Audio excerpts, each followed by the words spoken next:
On Tuesday, June 24th, the Staten Island Advance and SILive.com's DEI committee presents its 8th Conversations with Community Giants panel entitled Breaking the Stigma and Silence of Food Insecurity on Staten Island. The one-hour special event is a critical discussion on how we can more equitably and accurately represent the voices of residents facing hunger and food insecurity, an often overlooked but deeply rooted issue in our borough. The panelists are Heather Butts, Chairwoman of the Staten Island Hunger Task Force, Joe Delaney, Chairperson of the Catholic Charities of Staten Island, and Reverend Terry Troia, CEO and President of Project Hospitality. It's Conversations with Community Giants. All right, everybody. Thank you so much for coming out here today. This is one of our favorite things to do every month or so here at the Staten Island Advance building. For those who don't know, I'm Shane DeMayo here for the Staten Island Advance, and you are attending the Staten Island Advance's 8th DEI Conference, Conversation with Community Giants, Breaking Silence of Food Insecurity. Today, special production that we got going on over here. This episode of Conversations with Community Giants is being presented with the support of Staten Island Social Care Network, connecting Medicaid members to free social care services like food, housing, transportation, and more. Call them now to see if you are eligible. So we want to shout them out. Thank you so much for that. We'd also like to mention that this discussion is being broadcast live on our Facebook Live page for the Staten Island Advance. So make sure if you're on the Facebook Live platform, you tune in, you ask questions, and we'll try to get to some of those questions maybe during this live video, or use those questions in the future for more conversations that we have coming up. To talk a little bit about the topic today, thousands of borough residents, particularly those in historically marginalized communities, continue to struggle daily with access to affordable, nutritious food, highlighting a critical issue that demands urgent attention and action here on Staten Island. By centering lived experiences and community expertise, our 3 esteemed panelists aim to uncover systemic inequities, challenge stigmas, and identify how local media can play a more active role in advocacy and accountability. And now passing the mic, Dr. Gracelyn Santos. Thank you. Thank you, Shane, and thank you, everybody, for joining in. The Advanced DEI Committee's Conversations with Community Giants hopes to inspire ways we can best represent the communities that we serve and identify challenges of underrepresented groups and opportunities for improvements for everyone. Our 3 panelists, who we will introduce in 1 second, represent the very best of public service, each bringing a unique voice to the conversation on leadership, ethics, and community transformation. This is not just a discussion, it's a call to action for inclusive storytelling, equitable resource allocation, and transformative change. As chair of the Staten Island Advance SILive.com DEI committee comprised of my partner Shane DeMayo, Jason Padaron, who's leading up our technical operation, Felicia Torres, and Kelly DeSantis, I am pleased to welcome the Advance senior leadership, including Caroline Harrison, the CEO of Advance Local and the publisher of the Staten Island Advance, Brian J. Leyline, our esteemed executive editor, and Gail Lubin, our senior content editor, who's here with us today. We're so pleased. Please welcome Caroline Harrison, who I've asked to say a few words.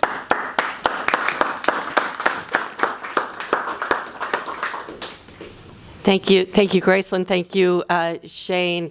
It's great to be here with you today for this discussion on such an important topic with our esteemed panel who's joining us today. And again, I want to thank the committee for identifying this important topic, food insecurity, that leads to the vicious cycle when children go to school hungry, or people don't know how they're going to get their next meal and where it comes from.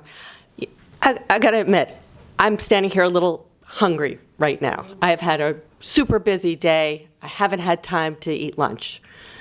My coffee maker wasn't working this morning, and I didn't get enough coffee when I came into the office, so I've got a headache, and I'm a little lightheaded. But I've got food waiting for me in my office. I can go get a Diet Coke if I need some caffeine. So poor me. This is my problem today. It has nothing in comparison to what we're going to talk about later. So I thank you for surfacing this discussion. You know, I also want to recognize our sponsor for this program, the Staten Island PPS. We are really grateful for that and helping to make this important conversation possible. And I just encourage all of our employees here to keep up the good work you're doing. We want your feedback on our DEI efforts, and there's a survey we have out right now. Give us your feedback because it helps us to continue to identify important efforts like this. So thank you, and I'm going to turn it back to you. Thanks.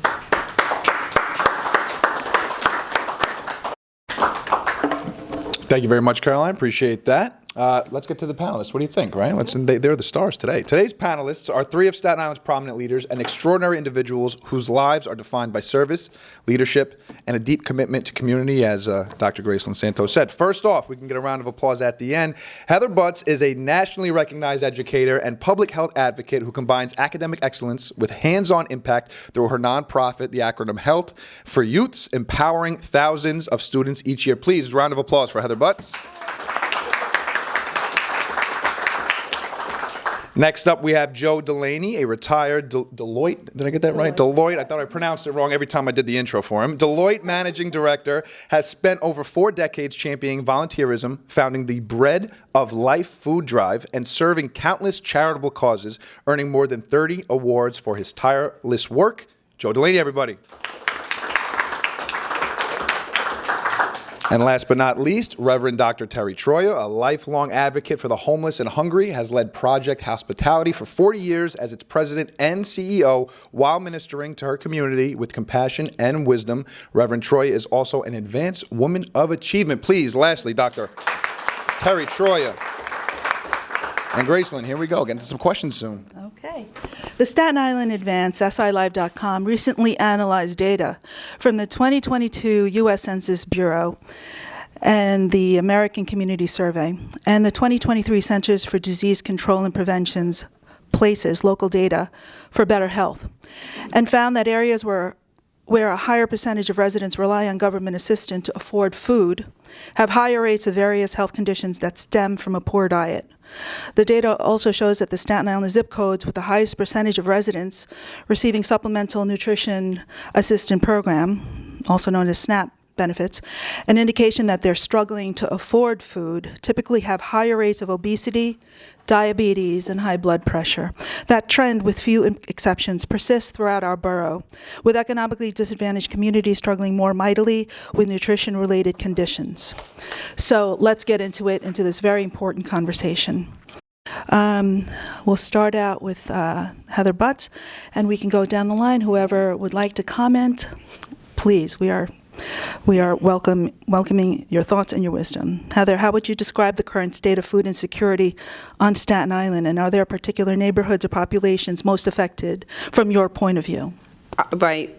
Thank you again for inviting me. I'm really honored. It's nice to also meet some of the people I've talked to in real life. How would I describe it? I would say it is challenged, is a pleasant way to say it. The real issues that we deal with in terms of food security or food insecurity on Staten Island have to do with issues around stigma, I would say education, lack of availability for healthy food. One of the things you just mentioned were the high rates of diabetes and obesity. When I'm not doing health for youth work, I am an associate professor at Columbia at the School of Public Health, so I'm a public health person at the end of the day, and so a lot of this I look through the lens of what kind of healthy food are people getting, and I think there's a misconception that if people are not sort of starving, and therefore they have what they need, but that's not the case. So there's also a lot of issues with respect to healthy food and the ability to access that. So I would say there's 2 issues. One is the ability to access healthy food, which is very difficult here on Staten Island for a lot of neighborhoods. The second issue is the ability to access food at all. And so that's a different issue for some neighborhoods. Some neighborhoods face both those issues. We do a lot of work in Stapleton, and New Brighton, West Brighton, Mariners Harbor, basically a lot of the North Shore areas. But there's also huge gaps in terms of food securities in Tottenville and Eltonville. So it's not relegated to certain specific areas that we think of as having huge needs because people are hungry all the time. It's the healthy food that people are able to get, and then also the ability to be able to access that food. So I would say those are the two main issues, and I'm looking forward to hearing from the other panelists and getting more into that. Both Terry and Heather run food pantries. What I do with the University of Notre Dame Bread of Life Food Drive is to provide food for those pantries. Now, I see hunger across Staten Island is that there's probably no food pantry that is fully stocked. In fact, there's probably a shortage of food. Mm-hmm. But what there's not a shortage of is people standing outside waiting to get food to feed their families. So what I want to talk about today in my role is to be that advocate to those people who have the opportunity to help us and help our pantries. So my focuses will be on how we in the Bread of Life Food Drive reach out to schools, businesses, labor organizations, and rally them to the cause that is so important to us now. Terry? Well, I guess this is the time for the picture when you ask, what is the state? I think a picture does paint 1,000 words. So let me show you first what the outside of Trinity Lutheran Church looked like on Saturday morning at 7 a.m. This line goes all the way down to where the food pantry opens at 10:30 a.m. At 7 a.m., it is all the way to the top of Beach Street and whatever crosses Beach Street there. Okay? If you look closer, and I did a close-up of the people, you get to see a whole mix of people. Mm-hmm. It's different races, it's different ethnicities, and if you get a little closer, look at how many walkers. Look at the senior citizen spread. Look at the gray hair.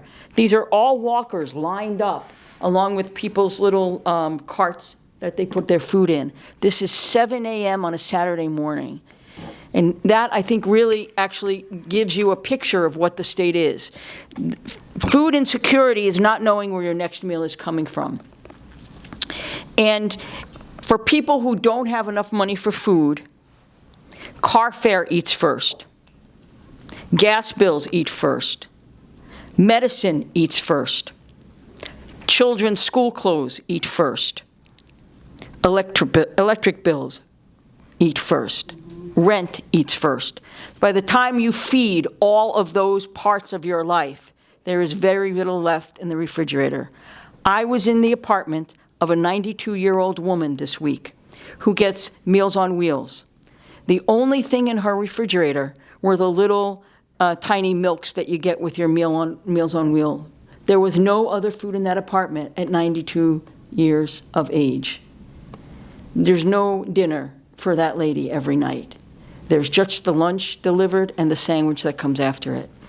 We are in an acute state of hunger on Staten Island and across this nation, and we are facing the demise of the security net for people with the cuts to SNAP of $300 billion in the next 10 years that will absolutely obliterate the opportunity for people to get that at least $6 a day for food that can keep them from hunger. Terry, I'm wondering that long line in the picture that you showed us, are all those people able to get food, or does it cut off at some point typically? You know, I believe that Trinity feeds everybody, but that doesn't mean that everybody gets the same amount of food.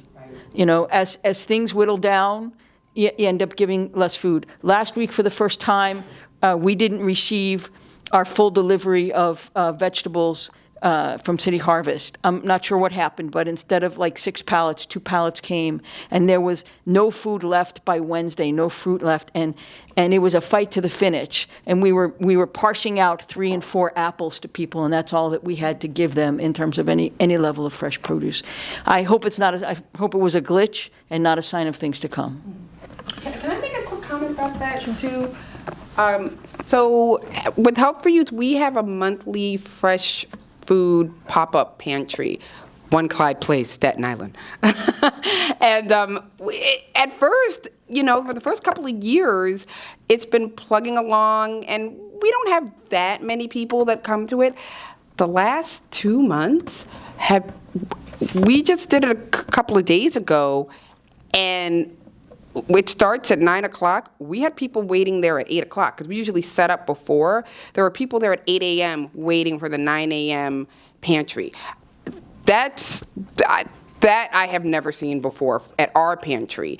And, we're sort of a small size pantry, so I can only imagine what's happening at some of the larger pantries. But over the last few months, for sure, there's been a real change in terms of the demographics and also the urgency at some of the pantries, I would say.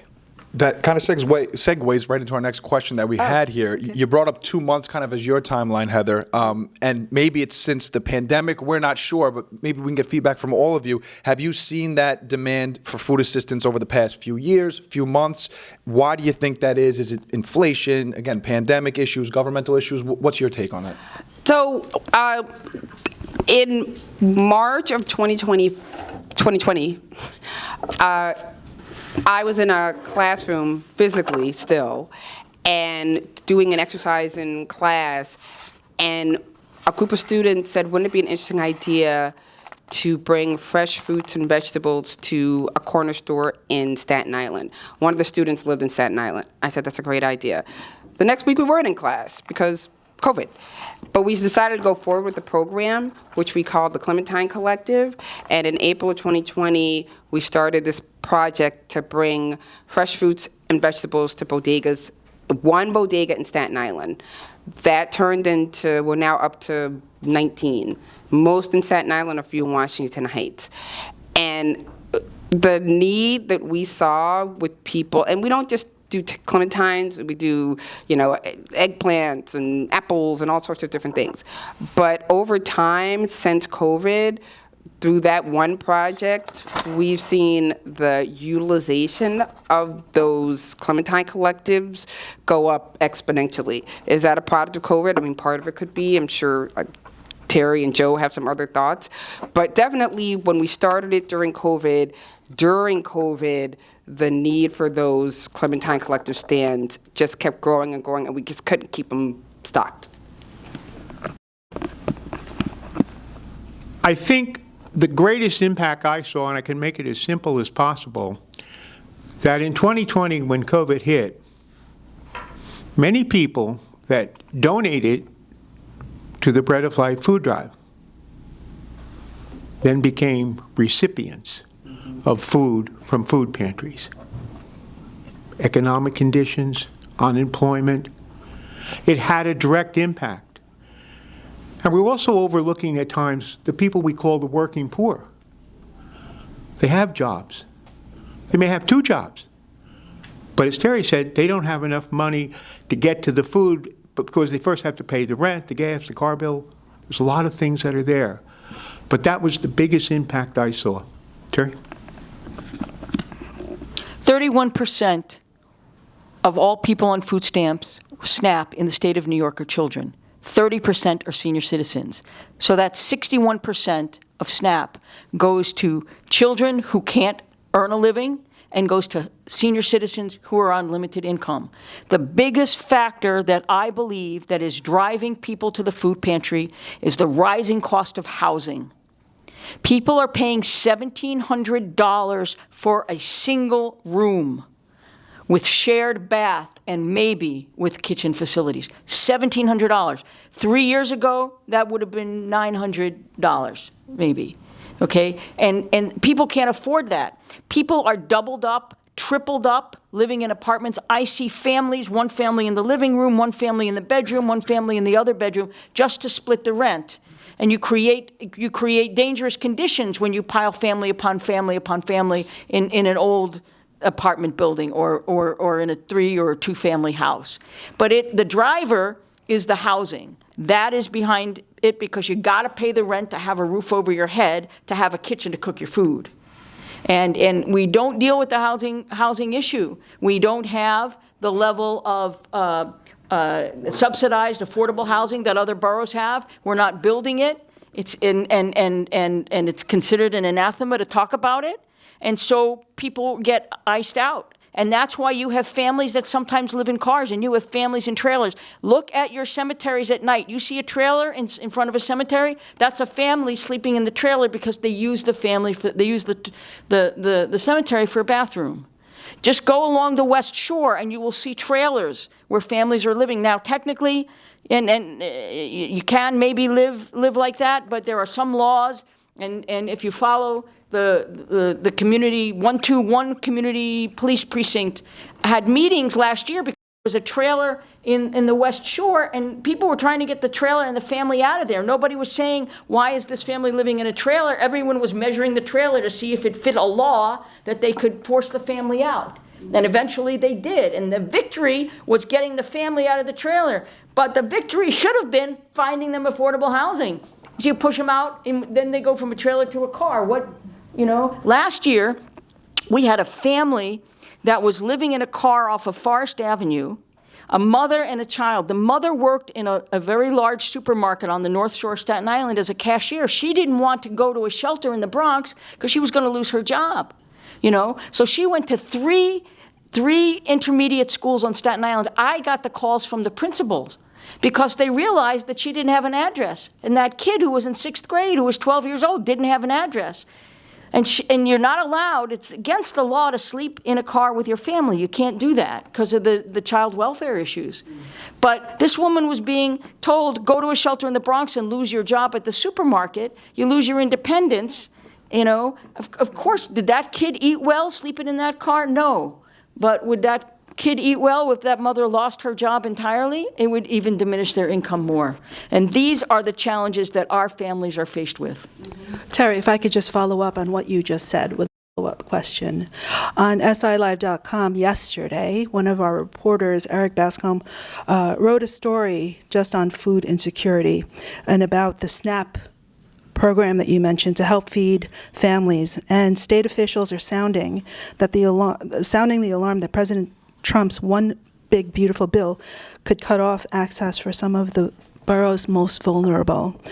And on Friday, Governor Hochul released a statement outlining how the federal budget reconciliation bill that the Republicans say they could save $300 billion in federal expenditures through the cuts in SNAP would limit access to the crucial lifeline for hungry families on Staten Island. I just wanted you to comment on that, if you have a comment. Well, I want to say that first of all, yes, everything you said is absolutely right. 1.8 million New Yorkers depend on SNAP to eat. And so the cuts that are coming from the federal government include putting a 25% 25% cost to New York State to run it. They're taking the cost of SNAP and pushing it to the states. They're decentralizing it from the federal government.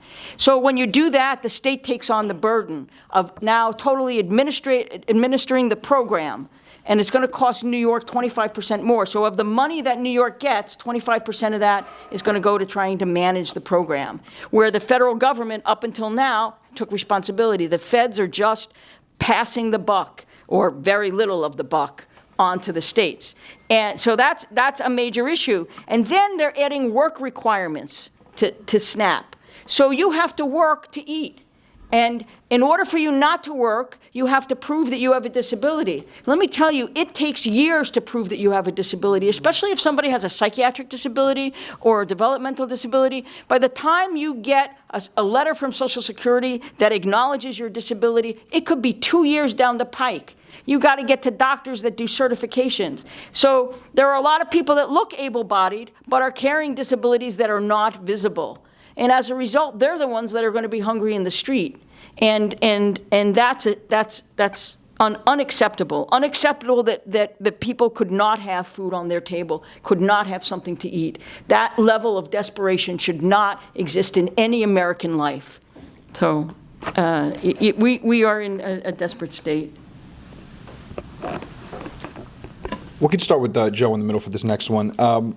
Each of you touched on it a little bit, but if we could elaborate a little bit more just for the viewers that are watching and everyone in this room, how does each of your organizations specifically try to address food insecurity, and what makes your approach unique while you're going forward?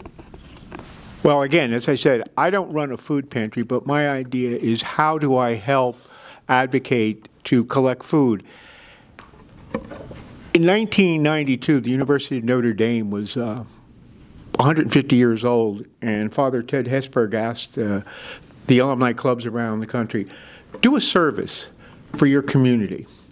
So it was in the spring, and we did a food drive. It was very small. We collected 4,000 or 5,000 items of food. We gave them to 3 organizations. PH was one of our first organizations to give it to. We kind of pat ourselves on the back and thought we did a nice job. That was our gift to the community. But God and the Holy Spirit had another plan for us. A nun came to me from Catholic Charities and said, Joseph, we can't thank you enough for this food that you gave us. I said, Sister, it's only about 1,000 items of food. But Sister said to me, Joe, you don't understand. And that wasn't the first time in my life a nun told me I didn't understand. What she was saying is, nobody gives us food in the springtime. When are most of the food drives? Thanksgiving, Christmas, Hanukkah, the holidays. So the light went off in our heads. That was 1992. This past year, we celebrated our 34th anniversary of the Bread of Life food drive. In 1992, I said we had 5 schools. This year we had 131 schools. That year we collected about 5,000 items of food. This year we collected 80,000 items of food. We had 3 recipient organizations. We have 25. And even though 80,000 sounds like a big amount of food, it's still not enough. Food that we gave Terry back in the mid-90s or early part of the 21st century would maybe last Terry about 2 or 3 months. Now the food that we drop off to her, and she's our largest recipient, lasts 2 or 3 weeks. So our point is, go to the schools, advocate for this problem, and make sure people are aware that it exists and that we can all do something to solve it. We can all do something to solve it. It is solvable. We need the support that is by state and local government, but I also believe in business and free enterprise and people in the schools that can marshal their resources to do it. I hope that's okay. Terry? No, pass it over. Okay. So, I mean, by the way, one of the things I really love about this panel is, like, we all know each other very well. We work together. I think we'll probably talk about that later. And so a lot of what Joe just talked about, I agree with immensely. And the work that he does, it's incredible. And I feel like he's going to downplay a little bit how important it is to people like myself and Terry and the organization we work with, but you cannot do this kind of work without someone like him. So I just want to, if I don't get a chance before we're done, I just want to thank him. Our organization, I guess I don't know if it's unique, but I think something that's maybe different about us is we try to figure out ways to make food preparation, sourcing food, growing food accessible and enjoyable. So I mentioned the Clementine Collector Project. Right now we have a cooking challenge through July where we're challenging people to come to our pantries, come to other places where we have food giveaways, take what you'd like, make something fun and cool, take a picture. And then we're going to have a big cook-off in August. So that's one thing that maybe it's different. Another thing is we have a bunch of community gardens that we are involved in. The biggest one is at Skyline Playground at One Clyde Place that I mentioned before. and it's a 30-bed garden. Huge thank you to the Parks Department. They have been incredible over the years. And we converted a bocce court. They were not playing bocce there, okay? So we converted a bocce court into a garden. So there's 8 beds there. And then we took another 12 beds, and with help from an organization called New York Restoration Project, built another 12 beds there. And we have a 5 compost system. That's a DSNY compost system. So we're composting. Terry and I have done some composting over the last couple of weeks together. And so this garden is a place where it's completely open, accessible. There's no lock. Anybody, you go there right now. I'm here. I won't know. So you can go take what you'd like. We don't ask questions. But out of that, we created a cooking show with Massimo Felici of Don Cheech, where we bring, sometimes we try to bring it all the time, fresh produce from the garden to his show, and then we do a show with him. So we try to figure out ways, because I mean, hunger and food security issues, it's frightening. I mean, Terry said it, it's scary. It's demoralizing, it's stigmatizing. So the ability to be able to get people some access and also give them the tools to hopefully think about how they can use what they have or what they can get, that's one of the ways that we're trying to make this less daunting and more inclusive. Heather, I do have a follow-up question sure. on that. But before I ask that question, I just want to remind everybody, our viewers here and our viewers online, that this episode of Conversations with Community Giants is being brought to you by the support of the Staten Island Social Care Network. Yay. Connecting Medicaid members to free, absolutely free social care services like food, housing, transportation, and more. So give them a call if you think that you might be eligible, and they'll let you know if you are. Heather, my follow-up question to your comment is that you are the chair of the Staten Island Hunger Task Force, and you recently had something called a candidate forum on June 4th, and today is the primaries. So right. Could you comment on the forum? It was phenomenal. And what is in store for Staten Island that we can glean from that meeting? It's available on our website. So we recorded it. It was actually really gratifying. We had 6 of the candidates that are running for the borough president race, and then the city council races. And I have to tell you, it was very collegial. Terry was there. She is a part of our wonderful Staten Island Hunger Task Force family. And we got a lot of really helpful information from the candidates about some of the questions you're asking here are similar to what we asked. How do you identify some of the food security issues? What do you think they are? What would you do about them? And I would say that it was very collegial. It was very informative. We were able to ask them some pretty hard-hitting questions that they answered. And I think the most important thing about something like that is people don't always have access to elected officials. It can be challenging to be able to figure out how to access them. And one of the things that we talked about in that forum was just that. How do you get access to, your elected official? How do you ask them questions? How do you get resources regarding some of what we're talking about today? But I would say mainly the thing that was most gratifying about it is that it was a civil conversation. Nobody did anything over the top or extra or anything like that. It was just civil. We got great information. We asked some solid questions. And I really want to thank the elected officials that participated, because they didn't have to do that. They've got a lot of other things to do. So the candidates, rather, that have participated. So we were very appreciative of the candidates that were part of that forum. So that gave me time to think about what Project Hospitality has done. But first, I just want to backtrack to housing for 1 second. The refrigerator that I was in for that senior citizen this week was in an apartment where rent has not been paid for over a year because the person does not have the rent money. That's the connection between housing and hunger.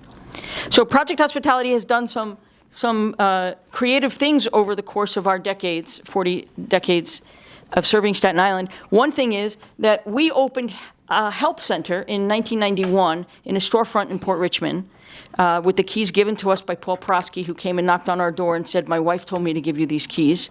And it was an empty storefront that was owned by Northfield Bank at the time, and we were able to do things in that storefront. And one thing we did was set up a help center where people could come to us for help. We started with one part-time presentation sister, I think, or Sister of Charity, who came and helped us. And now we have like a staff of 3 or 4 people there in Port Richmond and also in Stapleton.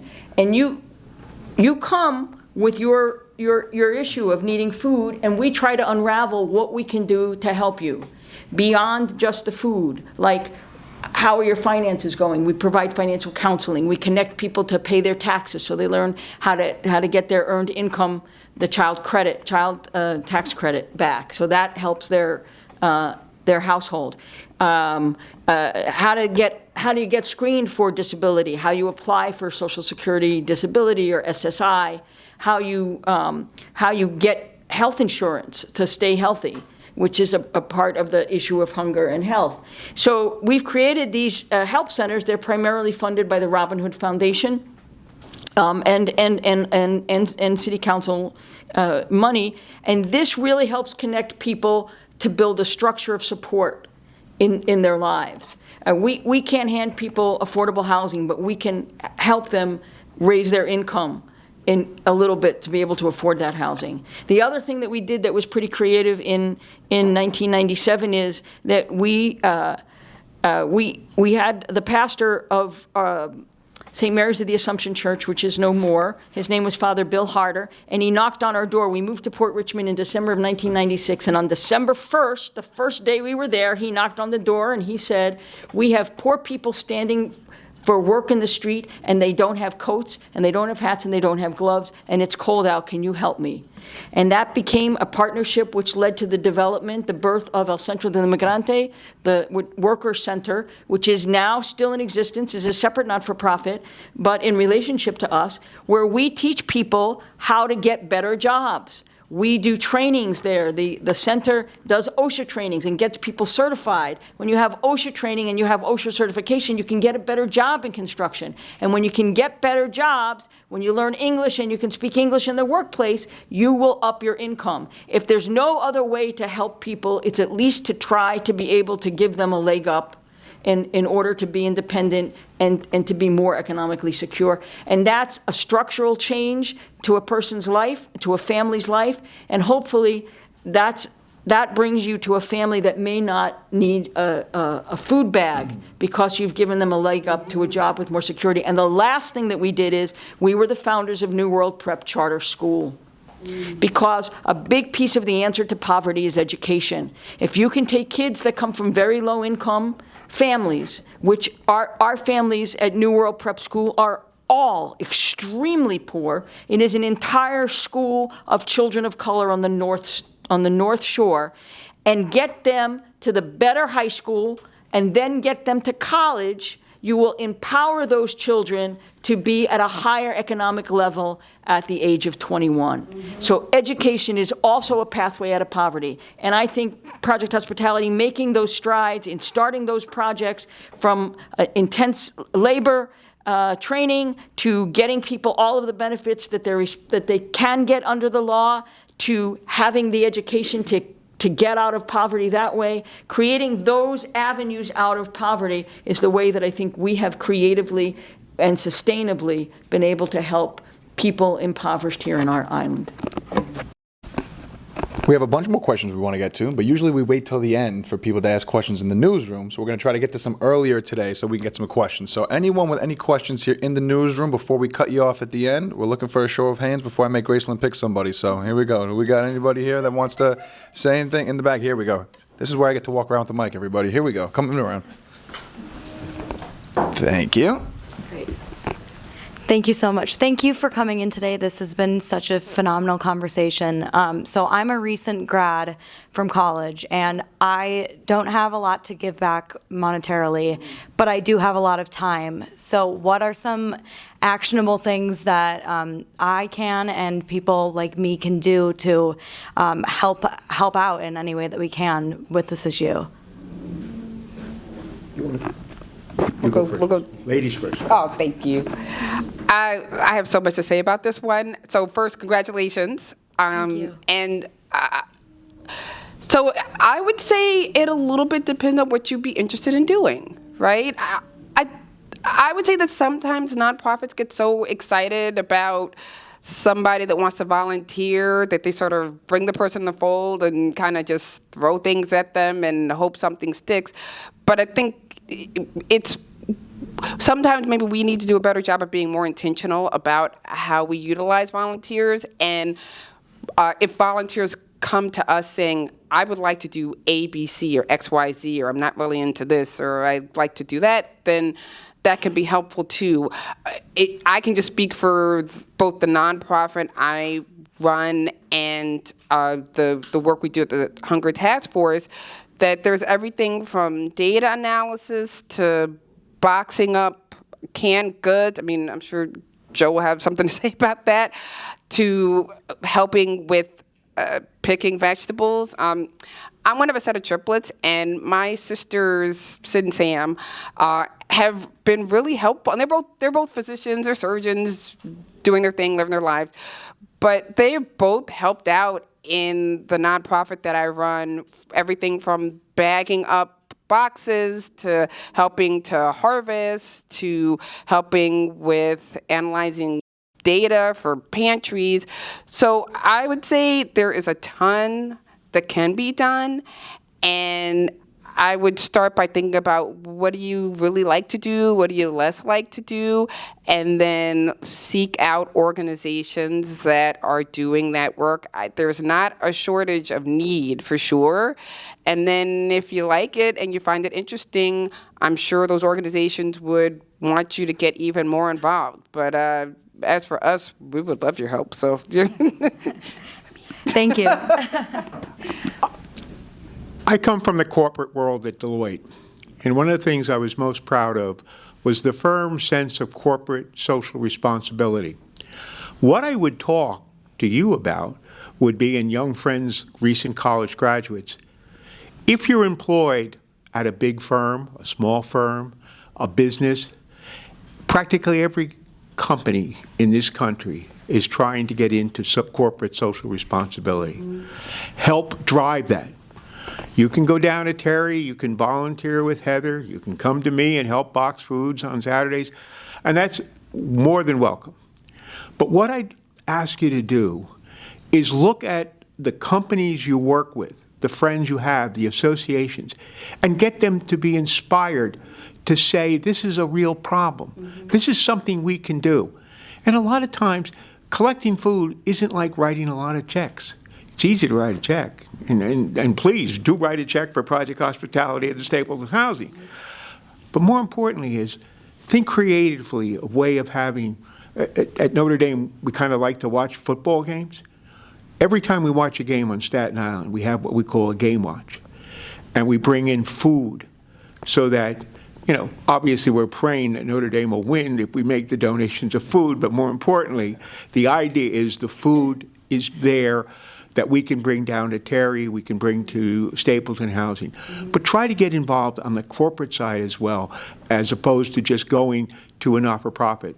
They could direct you that way. Terry? Can I just say, that is such a great suggestion. So we were talking before, in my brief stint in corporate America, I worked at Pricewaterhouse for a couple of years.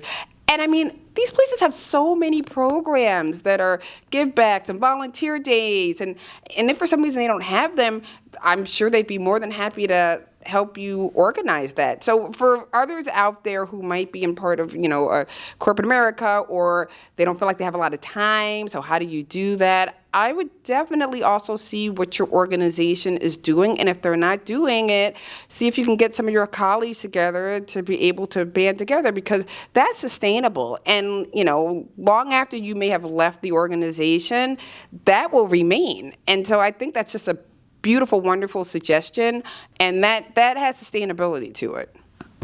Sure. Can I say something? Absolutely, you can. So, as a matter of fact, this is a new program that we put in place this year, not just in Staten Island, across Advanced Local.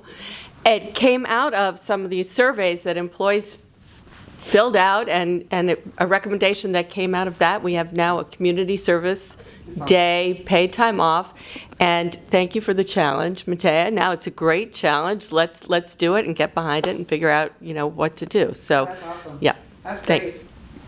Okay, beautiful. I think the needs are endless.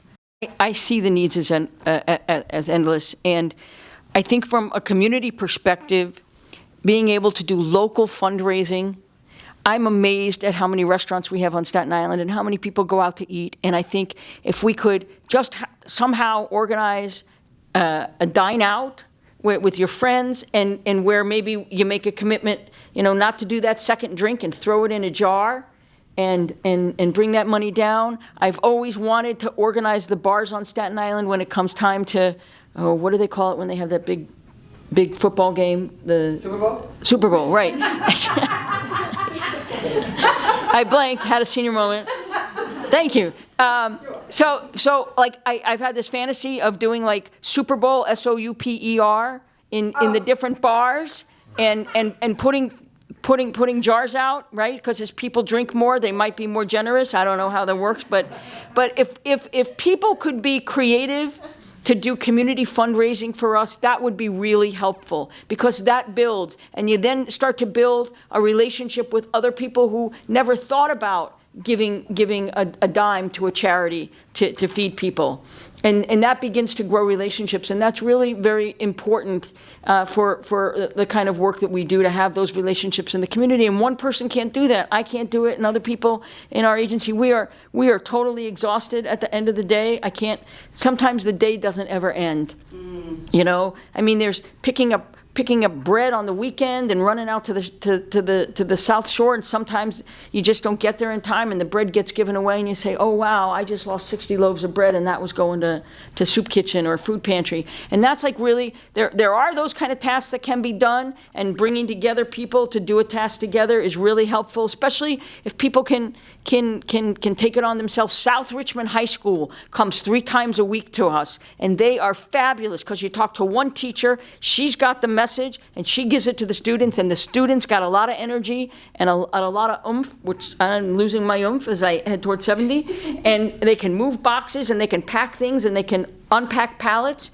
Those are the kind of possibilities. It's touching businesses, touching schools, touching places where people can organize and be together. We are a stronger community if we can build a network of all of us volunteering together and raising money from within the community. I'd be remiss if I didn't bring out one more ally that I'm so proud of we've engaged in the fight on hunger, and that's organized labor. I come out of corporate America, and I work with the people at the University of Notre Dame. But 11 years ago, a dear friend of mine, a fellow Staten Islander, Dennis Hughes, was president of the New York State AFL-CIO. And he called me and he said, all you corporate guys are out there doing something in the days. What can you do to help us in the labor movement? We want to give back. And I said, Dennis, you're asking the right person. And he pointed me to an organization that right here on Staten Island, International Brotherhood of Electrical Workers, Local 3. In 11 years, the men and women in that organization have rallied every spring that I've asked them to help us with providing trucks, volunteers to come to Farrell to sort thousands and thousands of items of food and help deliver it to recipient organizations. Terry, Heather, you were there. What a beautiful mosaic Bread of Life Saturday is. There's close to 200 to 300 people volunteering at Monsignor High School at a time that Terry always likes to be there. It's like 6:30 and 7 o'clock in the morning. And we've got 200 people. And there's labor people, there's high school students, there's athletes. We're all coming together over this issue. So I just want to give a great shout out. We also get great help from the UFT with the teachers in the schools, the PBA, and of course our firefighters have helped us as well. So it's a whole program that we can bring together. Well, I guess maybe this is a loaded conversation or a loaded question, but with Joe, you said this is a solvable problem.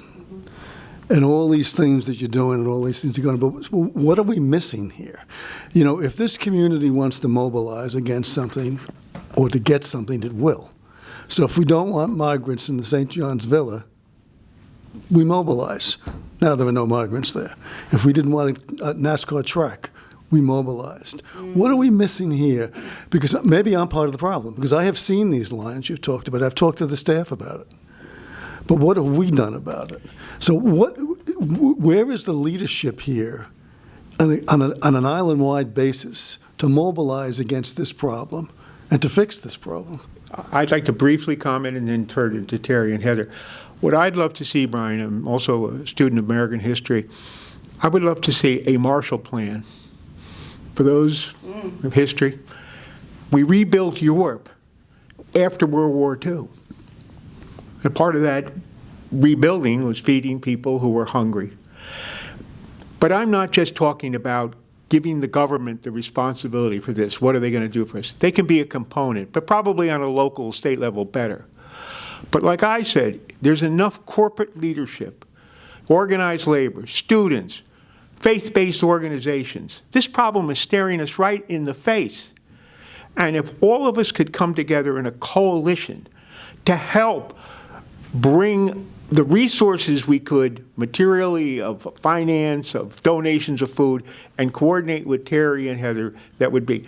Terry, and then I'll pass it back to Heather. How could we Marshall Plan started here on Staten Island? Well, I want to say that top of any plan is to go back to Washington and say, reinstate SNAP. There's a lot that we can do as a community, but one thing that we're not doing as a community is we are not raising our voice as a community loud and clear to our elected officials that it is not acceptable to cut SNAP, that it will hurt Staten Islanders. Nor is it acceptable to cut Medicaid. 182,234 Staten Islanders, 40% of the population of our island, receives Medicaid. 40% of our neighbors, the majority of whom are elderly and disabled. In food stamps, in SNAP, we are the second highest county of senior citizens on SNAP in the state of New York, the second highest county percentage-wise of senior citizens receiving money so they don't go hungry, receiving stamps, food stamps or SNAP, so they don't go hungry. We need to change the structure that allows Washington to do this in our borough. That's the kind of organization it takes, and I think we see these as individual problems and don't see the bigger issues. Or finding the will as a community to build affordable housing. How do we do that? And I mean affordable, low-income housing. There are monsters in people's heads about who those people are. You know, they're the people that don't work. They're the people that ruin communities. And this mantra plays on inside people's heads. It's not even conscious, I don't believe. We have to recognize that those that are poorest and most vulnerable around us are seniors, are people who have disabilities, and who are our children. And if you see it that way, and I think painting the picture is something that media, press can do, is to organize people around that. We need to break through what seems to be a glass ceiling of people coming together and saying the law needs to change to go back to providing for the people, that this is not acceptable. And I don't know how we as an island get to that point where we can talk turkey and make it happen. Yeah, I mean, I love your question, and it gets to my profession, which is social determinants of health and public health. I'd say one of the biggest problems, in addition to what both Joe and Terry just talked about, is just the shame of hunger, which, I mean, I would sort of challenge people to say, when was the last time a friend came up to you and said, I haven't eaten in 2 days, I'm really hungry? I mean, it's sort of a jarring thing to even think about a friend saying to you, right? Like, oh my goodness, like that's, but there are people all around us walking around, and that's what's going on with them. So to the Staten Island Hunger Task Force, something that we've been championing is a bill that's sitting in the city council that's a pet pantry bill.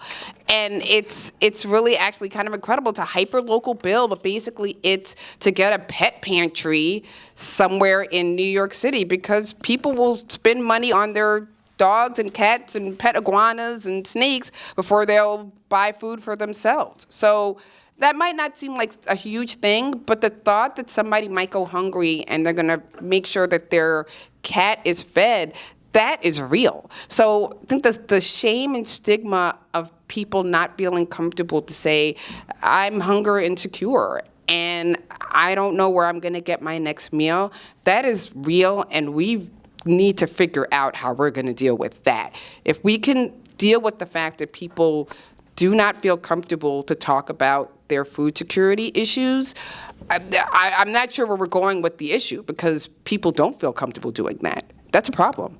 It's a huge problem.